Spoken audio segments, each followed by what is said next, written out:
యాదాద్రి భువనగిరి జిల్లా మీడియా మిత్రులకు ముందుగా నమస్కారం. మా వినికిరాల గ్రామంలో ఒక 4-5 మెంబర్స్ బెల్ట్ షాపులు 4 గంటల 5 గంటల ప్రాంతాన ఓపెన్ చేసి కొన్ని కుటుంబాల జీవితాలు రోడ్డుపై వేసి వాళ్ళ పిల్లలతో వాళ్ళ భార్యలతో చెలగాట మాడుతున్నారు. మా వినికిరాల మేజర్ గ్రామ పంచాయతీ కాబట్టి ఆల్రెడీ మా విలేజ్లో ఒక వైన్స్ కూడా ఉంది. అది 10:30 ప్రాంతాన ఓపెన్ చేస్తారు.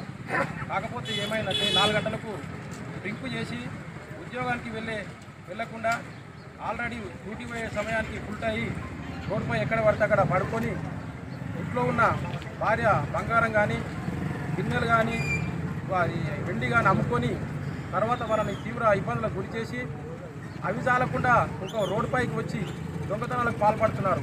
కాబట్టి నాకు ఓట్లు వేసుకోవడం జరిగినది.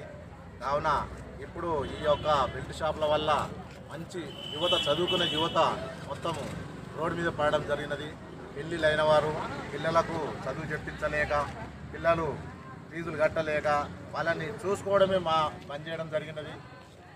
కావున వారి యువతని కాపాడాలంటే మన ఇంకిరాల గ్రామ యువత ముందు నడుము బిగించి ముందుకు వచ్చినందుకు వారికి ప్రత్యేక ధన్యవాదాలు. యువత నుంచి రావాలి ఏది ఉందా, ఎందుకంటే పెద్ద మనుషులు అప్పటి ఏదో చెప్తారు పోతారు, కానీ యువత నుంచి వచ్చిందంటే అది ఎప్పుడైనా కానీ ఇది నిర్విఘ్నంగా కొనసాగకుండా ఆపుతామని మన గ్రామ యువతకు స్పెషల్గా కోరడం జరిగినది. ఈ యొక్క బెల్ట్ షాపులు బంద్ చేయాలంటే ముఖ్యంగా ఆబ్కారీ శాఖ, పోలీస్ శాఖ వీళ్ళు ప్రత్యేక శ్రద్ధ వహించాలి. ఎందుకంటే వచ్చి మామూలు తీసుకొని పోవడం కాదు. ఇల్లు ఇప్పుడు ఏమనంటే ఎలక్షన్ వచ్చిందంటే తెర్రబరా తిరుగుతుంటారు వాళ్ళు వచ్చి కియం కొట్టుకొని పోతారు. అప్పుడు ఎవరినో ఒకరిని పట్టుకొని పోతారు ఎలక్షన్ మట్టుకి. మరి ఎలక్షన్ తర్వాత 5 ఏళ్ళ దాకా ఇది సాగి బతకాలనా? కాబట్టి ముఖ్యంగా ఇంకిరాలో ఉన్న వైన్ షాపు మేనేజర్గా మన ఓనర్ గారిని కూడా మా గ్రామ యువత అందరం కలిసి, గ్రామ పెద్దలు కలిసి పోయి ఫస్ట్ ఆయనకు వార్నింగ్ ఇవ్వాలి. ఈ బెల్ట్ షాప్ల వారికి ఎవరికి మాల్ ఇచ్చినా కానీ షటర్ గుంచుతాం అందరం కలిసిపోయి. మెయిన్ చుట్టుపక్కల మండలం నుంచి కూడా ఏడ ఇచ్చినా కానీ ఇదే పరిస్థితి చేయాలని, మండల్ మొత్తంలో ఇదే స్థితి రావాలని మన మండల్ నాయకులకు కూడా చెప్తున్నాం. అలాగే మన గ్రామ పెద్దలు కూడా ఇలాంటి దానికి ఎవరు సహకరించినా కానీ వారి మీద కఠిన చర్య తీసుకుంటాము. యువత, మీడియా మిత్రులకు ఇది మంచిగా ప్రజల్లోకి తీసుకెళ్లాలి.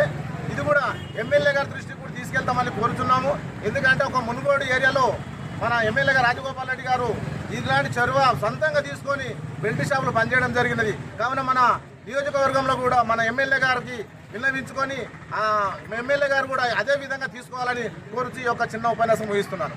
బెల్ట్ షాపులు అమ్మడం వల్ల గ్రామంలో ఉన్న యువకులు కానీ, పెద్దమనుషులు కానీ, పెళ్ళైన వారు కానీ ఈ పొద్దున్నే 5-6 గంటలకి తాగడం వల్ల వాళ్ళు ఈరోజు పని చేసుకోవడానికి కూడా లేకుండా వాళ్ళ సంసారాలు కూడా ఖరాబ్ చేసుకోవడం జరిగింది.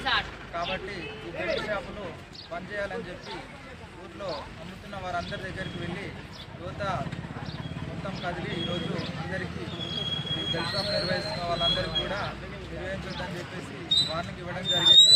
అదేవిధంగా ఈరోజు పొద్దున్నే తాగడం వల్ల పని పాటలకు పోయేటోళ్ళు కూడా పోకుండా తాగి అక్కడే పడుకోవడం, ఇళ్లలో వాళ్ళ భార్యలను కూడా చిత్రహింసలకు గురి చేయడం జరిగింది.